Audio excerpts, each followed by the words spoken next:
Welcome to our treehouse that Maureen built with her own hands. I did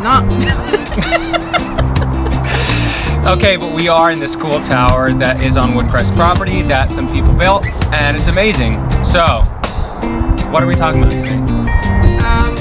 We are talking about 5 ways to remember God in everyday life, since we all get distracted by other things. True. So you should start. The first way that we thought of is cooking your own meal.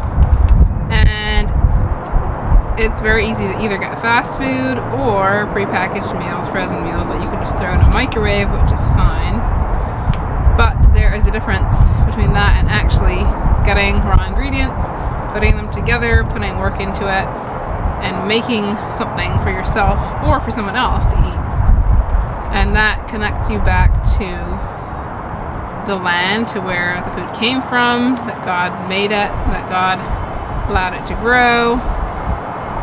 And that actually, if you look back to the beginning of the creation story, he gave man dominion over plants and animals and everything.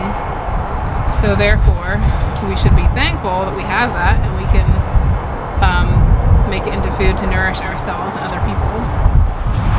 Very true. We understand that many people don't have time to cook because of busy lives and schedules, but when you have a moment, try it. It's a really great way to connect and create, and God is about creation, so I think it applies. Number 2 is exercise outdoors. So yes, I'm a big proponent of exercise. I pretty much exercise every day in the morning, not usually outdoors. I do that indoors, but every day I have recess and gym with my students outside, and I am a strong believer that that is a really good way to use our bodies for something positive and have a lot of fun with it, and as long as we are able to be in God's creation and have fun. You want to add?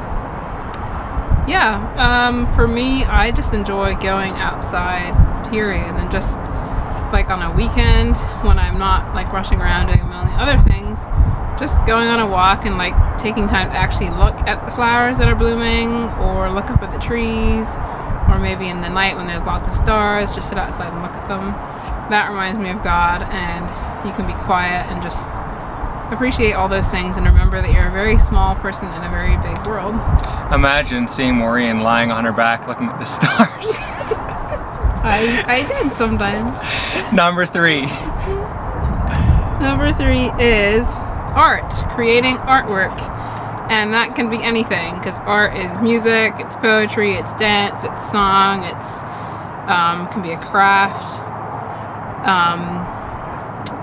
I enjoy sewing. That's something I like to do. I sort of like to experiment. I find a pattern and then I just see if I can make it. And it's always fun to make something, and then maybe there's someone having a baby or somebody who you want to give it to, and then it can be for something.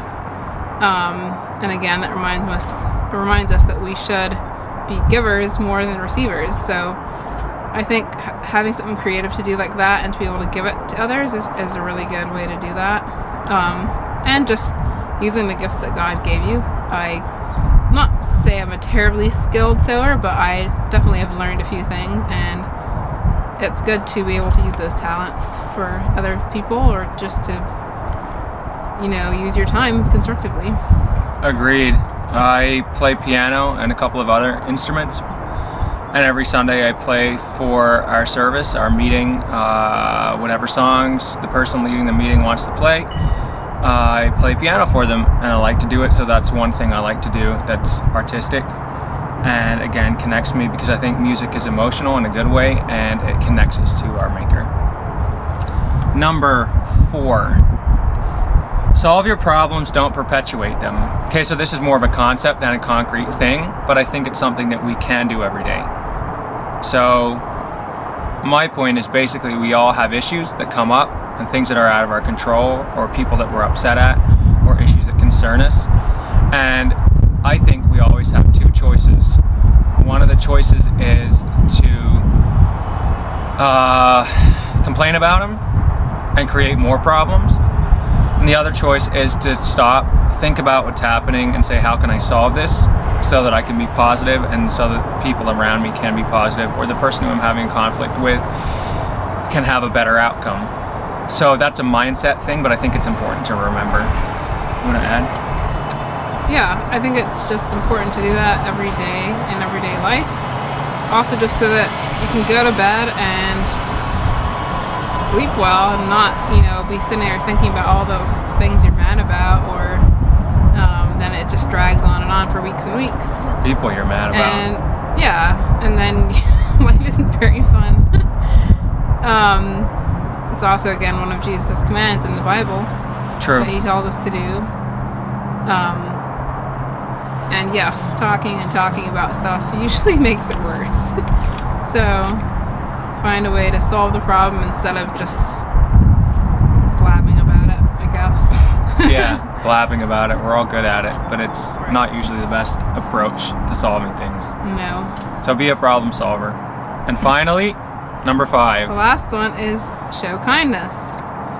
So we've all heard of people doing random acts of kindness, and it might sound like a cliche or something, but it's true. It's a good thing to do.